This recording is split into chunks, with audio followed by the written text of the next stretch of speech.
This video covers arithmetic and geometric series. Our QCAA subject matter is to establish and use the formula for the sum of the first n terms of an arithmetic sequence and establish and use the formula for the sum of the first n terms of a geometric sequence. Now both of those formulas are on your formula sheet, so make sure you can find them. Now I have quite a lot of examples on these slides. I am not going to go through them all in this video. You can refer to the slides for the answers and ask for help if you need it. Now an arithmetic series is the addition of successive terms of an arithmetic sequence. So for the arithmetic sequence, if we had 21, 23, 25, etc., the arithmetic series would be 21 plus 23 plus 25. So we're just putting those pluses, we're adding them up. So the first term is A, the common difference is D, and the last term is L. Again, remembering that A is equal to T of 1, our first term. So for the arithmetic sequence, we have the two formulas. One is when we know the final term, and the other is when we don't know the final term and we'd have to work it out. So have a look for those formulas. Now a geometric series is similar to an arithmetic series. It's the same as a geometric sequence, but we add. So it's just the sum of. So we're just adding the successive terms of a geometric sequence, and the formula is there for that, and again you will find that on your formula sheet. So the first one here, calculate the sum of the first 50 terms of the following sequences. So in this one we need to work out, well, what kind of sequence is it? The first one here, add 2, we're adding 2 every time. So it's arithmetic. You have to identify what kind of sequence it is. T1 is going to be 2 and our common difference is 2. So we don't have the last term, so we're going to have to use the formula S of n equals n over 2, 2t1 plus n minus 1 times d. We know that our T1, we know our D is the 50 terms, so we want n is 50. So S of 50 is going to be 50 over 2, 2 times 2 plus 50 minus 1 times my common difference is 50. So that's 25, 4 plus 49 times 50. 4 plus 49 times 50. So this ends up 25 times 2454, which is 61350. You've got big numbers because we don't want you to just write out all the numbers and add them up. So we're asking for big numbers here. The next one, 2468, we're timesing by 2 each time. So it's geometric. T of 1 equals 2. Our common ratio is 2. And again, our n is 50. Our formula for the sum of is T1 and then r to the n minus 1 all over r minus 1.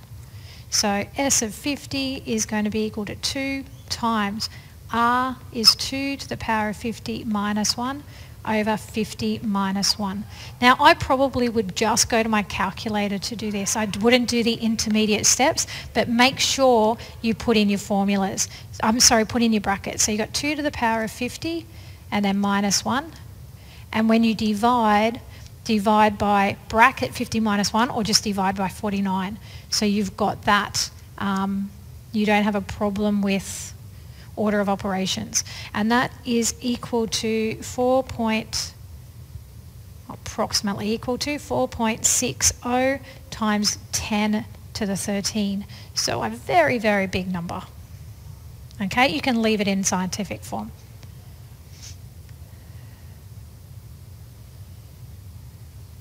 This one, calculate the sum of the first 9 terms of the sequence. So to get from here to here, hopefully you can see it, you're timesing by 1/3 each time. If you can't see that, it's 1 over 9 divided by 1 over 3, which is 1 over 9 times by 3 over 1, which is 1/3. Okay, so it's geometric.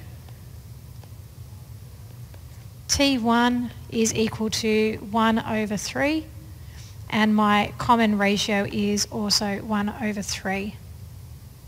I want first 9 terms, so n equals 9.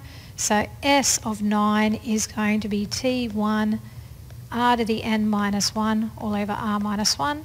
So that's going to be 1/3 times by 1/3 to the power of 9 minus 1 all over 1/3 minus 1. Again, I'd probably just go straight to my calculator as opposed to working out the intermediate steps. But when you do that, make sure you put brackets around that denominator. Otherwise, you will have an issue with order of operations. Okay, so be careful of that. This ends up being approximately 0.50. And you could work it out in terms of fractions if you wanted to be really complicated. So it'd be 1/3 times by 1/3 to the power of 9 is 19683 minus 1. 1/3 minus 1 is negative 2/3.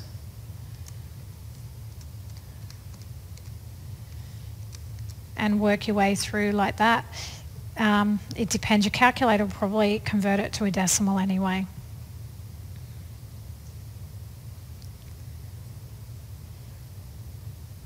So this one, from term to term, we are taking away 4. So it's arithmetic. We have T of 1 equals 27. We have our common difference is -4. We have our final term is -33, and it wants the sum of the terms. Okay, but we don't know how many terms there are here. So our first step is to work out how many terms we've got. So T of n equals T of 1 plus n minus 1 times d. -33 is going to equal 27 plus n minus 1 times -4.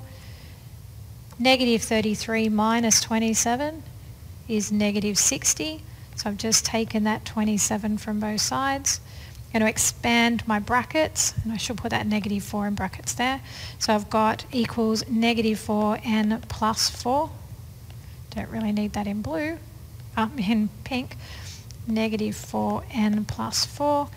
So take away the 4 from both sides. -64 is -4n. Divide both sides by -4. So 64 divided by 4 is 16. So n equals 16. So I know I have 16 terms. So that's part 1. Part 2 is to find the sum of the terms, and we have the last term. Okay, so we could use the formula n over 2, T of 1 plus T of n.